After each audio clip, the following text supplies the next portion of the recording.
한 주간 가장 주목받은 과학 소식을 하나로 모아보는 사이언스 핫파이브 시간입니다. 이번 주에는 어떤 이야기가 시청자들의 눈길을 끌었을까요? 이동훈 기자와 함께하겠습니다. 어서 오십시오. 어서 오세요. 네, 자 일단 5위 소식부터 들려주시죠. 네, 이번 주에 이 독감 백신의 무료 접종이 일시 중단이 됐습니다. 이 백신을 유통하는 과정에서 온도 조절에 문제가 생겼기 때문인데 네. 현재는 이 문제가 된 백신이 접종됐다는 이런 사실까지 드러나면서 더 우려를 낳고 있습니다. 예. 뭐 일단은 당장 무료 접종이 중단되면서 많은 분들이 혼란을 겪고 있는데요. 네.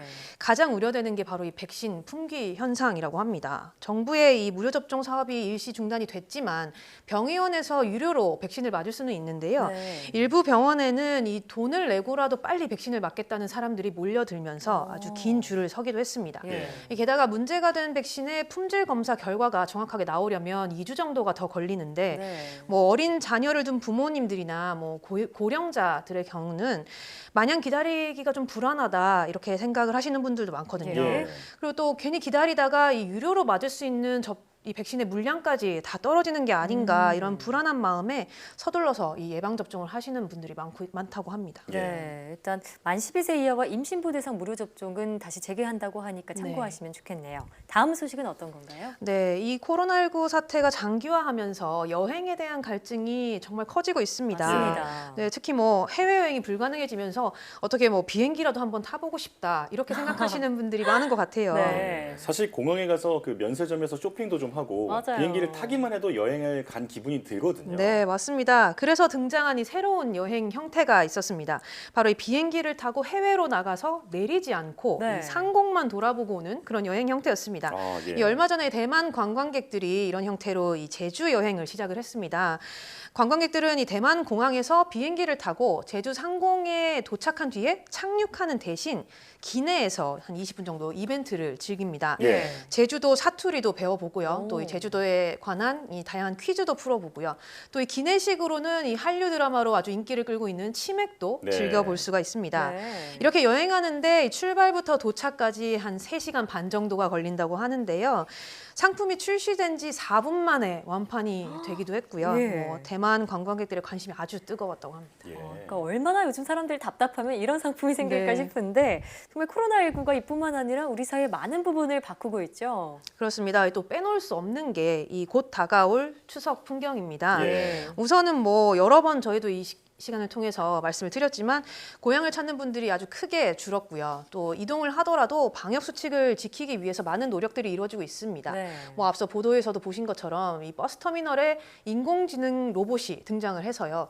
이 얼굴을 인식을 해서 마스크를 안 쓴 사람한테 경고를 보내기도 하고요. 네. 또 이 체온을 측정해서 발열이 의심되는 사람을 가려내서 다시 확인할 수 있도록 해줍니다.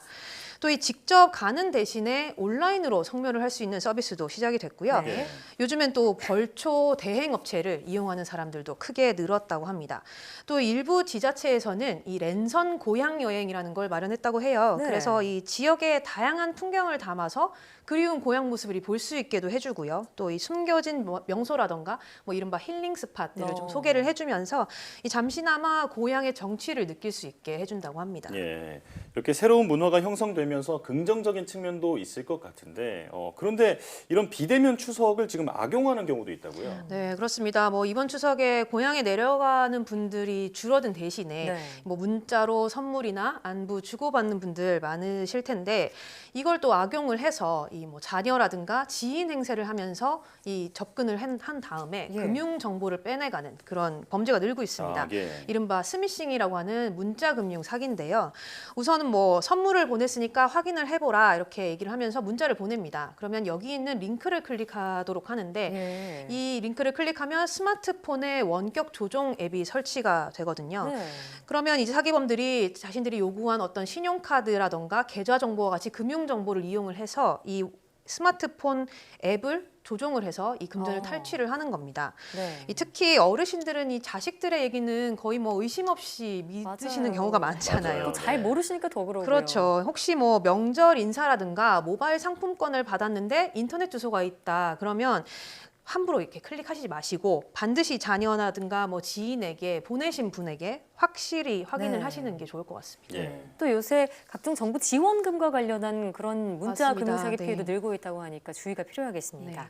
자, 이번 주 1위 소식은 어떤 건가요? 네, 뭐 기후 변화로 인해서 뭐 많은 변화들이 일어나는데 북극해 여름이 줄고 있다. 뭐 지난 시간에도 우리가 관련된 얘기를 나눠봤었죠. 예. 근데 이번 주에 또 다른 연구 결과가 나왔습니다. 이 북극 해빙의 면적이 관측 역사상 두 번째로 작은 면적을 기록했다는 소식이었습니다. 네. 네, 이 미국 국립빙설자료센터 연구진에 따르면 지난 15일 관측 결과 이 북극 해빙의 면적이 374제곱킬로미터였는데요. 2012년 이후에 가장 작은 규모라고 합니다. 네. 그만큼 이 북극 지역의 기후가 빠르게 변하고 있다는 걸 보여주는 결과라고 볼 수 있겠죠.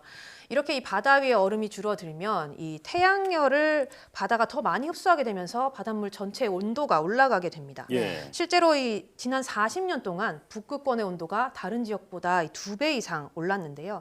해양 생태계에는 뭐 당연히 심각한 위협을 줄 수밖에 없고요. 또 장기적으로는 인류에도 큰 영향을 주기 때문에 좀 더 경각심을 가져야 한다고 이 전문가들은 얘기했습니다. 네. 사실 우리나라만 해도 그 올해 역대 최장의 장마 그리고 연속해서 들이닥치는 그런 태풍까지 겪으면서 기후 위기를 정말 피부로 느꼈는데 네. 이제는 기후 변화가 우리의 생존의 문제라는 점을 기억해야겠습니다.